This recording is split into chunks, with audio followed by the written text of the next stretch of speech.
দিলেন। স্মরণ করা দিয়ে আল্লাহ বলেন ইম্মা يبلغن عندك الكبر أحدهما أو كلاهما فلا تقل لهما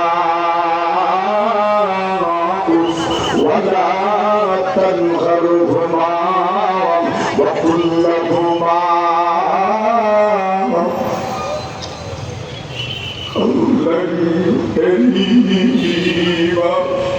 আল্লাহ বলেন এরে বান্দা বান্দি তোমার মা বাবা দুরুদুরের গুনাহ অথবা দুরুদুরি যদি তোমার জীবন দশায় পার্থক্যে পৌঁছে যায়, এদের মন মেজাজটাও খিটখিটে হয়ে যায়, এদের চাহিদার মধ্যে পরিবর্তন এসে যায়, এরা যখন দুই পর্যায়ে পৌঁছে যায় এদের জ্ঞান গরিমা বুদ্ধি বিবেকও কমে যায়।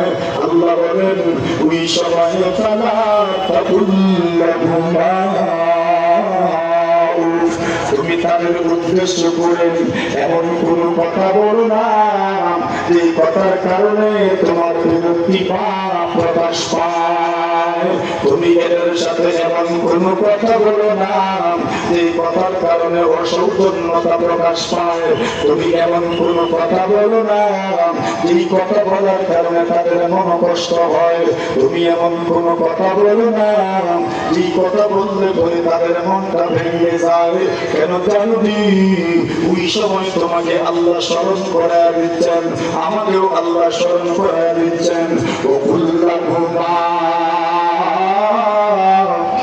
কওলান কারীমা। আল্লাহ বলেন নম্রতার সুরে তাদের সঙ্গে কথা বলো, সৌজন্যতার সুরে তাদের সঙ্গে কথা বলো, সম্মানের সঙ্গে তুমি তাদের সাথে কথা বলো। আরে আমার বন্ধুগণ, আমার বাবাগণ, এই শব্দের মাধ্যমে আল্লাহ তাআলা আমাদেরকে আমাদের বাল্যকাল স্মরণ করায় দিলেন, শৈশবকাল আল্লাহ স্মরণ করায় দিলেন, ছোটকাল আল্লাহ আমাদেরকে স্মরণ করায় দিলেন।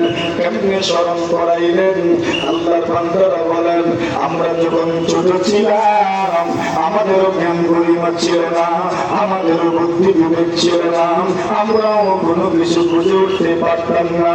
আমরা যখন বাজারে আসতাম আমাদের আব্বাকে সম্বোধন করে বলতাম কাঠ আমাকে কিনে দাও, বাস আমাকে কিনে দাও, সিএনজি আমাকে কিনে দাও, কার আমাকে কিনে দাও। কিন্তু আমি তো যখন মনে করতাম আমার সন্তানের জ্ঞান কম, আমার সন্তানের বুদ্ধি বিবেক কম, আমার সন্তানের চাহিদা আকাশচুম্বী চাহিদা, ওই সময় তোমার চাহিদার মধ্যে যেই পরিমাণ বাড়তি ছিল তোমার চাহিদা, মা বাবা বৃদ্ধ হয়ে যাওয়ার পরে এদের চাহিদা তো বেড়ে যায়, এদের চাহিদা পূরণ করা তোমার জন্য কষ্টকর হয়ে যাবে। কিন্তু মনে কি হয়, মনে কি হয়, স্মরণ কি হয়, মা বাবার সঙ্গে কত উল্টা পাল্টা কথা বলেছি, একদিনও তো মা বাবা তো মধ্যে নাই, বরং স্নেহ মমতার আবরণে আমাদের দুষ্টমি, আমাদের চাহিদা, আমাদের অভাবনা প্রসূত কথাগুলো এরা সহজেই মেনে নিয়েছেন, আদরের সাথে স্নেহ মমতার সাথে ওই কথাগুলো গ্রহণ করে নিয়েছেন, মমতার চাদরে এরা আমাদেরকে আবৃত করেছেন। কোনোদিন দমক দেন নাই, কোনোদিন দমক দেন নাই, কোনোদিন দমক দেন নাই, কোনোদিন দমক দেন নাই। আল্লাহ বলেন ওরে বান্দা বান্দি তোমাকে স্মরণ করে দিলাম, আল্লাহ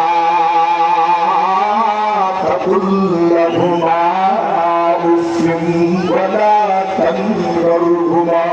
আপনার আব্বা আপনার আম্মা যেমন দামে আপনাকে ধমক দেন নাই, আল্লাহ বলেন তুমিও তোমার মা বাবাকে ধমক দিও না। কেন তোমার মা বাবার বুদ্ধি জ্ঞান কমে গেছে, মেজাজটাও খিটখিটে হয়ে গেছে, এদের চাহিদাটা পর্যন্ত বেড়ে গেছে। এরা জানেন না তোমার মুখে যে টাকা নাই, এরা জানেন না, জানেন না, জানেন না।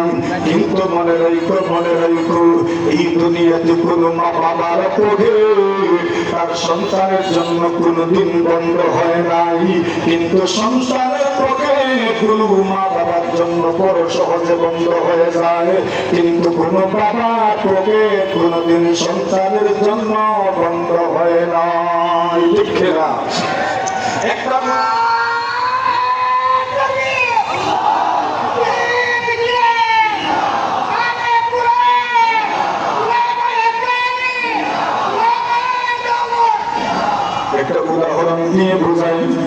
আজকে আমরা মাহফিলের মধ্যে আসলাম। আমরা যখন মাহফিলের মধ্যে আসি, আমাদের বাবা মা আমাদেরকে টাকা দেন, কেউ তো 50 টাকা নিয়ে আসি। ছোট ছোট যারা আছে এরা বলতে পারবে, কেউ তো 50 টাকা নিয়ে এসেছে, কেউ তো 100 টাকা নিয়ে এসেছে। আর মোটামুটি যারা বড়, আমরাও তো 200-300 টাকা নিয়ে এসেছি। বন্ধু বান্ধবদের সাথে দেখা হবে, চায়ের দোকানে ঢুকতে ঘুরে বাদামের দোকানেও তো যাওয়া লাগবে। এই জন্য বাবা মার কাছ থেকে আমরা টাকা নিয়ে এসেছি। কতজন মানুষ এখানে আছেন হাত তুলে বলতে পারবেন, হুজুর আমার আব্বা যখন ওয়াজে আসবেন আমিও আমার পকেট থেকে টাকা বের করে দিয়েছি।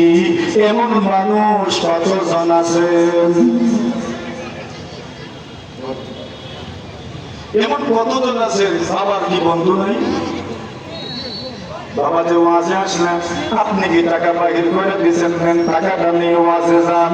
কিন্তু আপনি যখন ছোট ছিলেন, ওয়াজে যখন আসতেন বাবা পকেট থেকে টাকাটা বের করে দিতেন আর বলতেন ওয়াজে যাও, কিছু খাইও কিছু খাইও। আল্লাহু আকবার।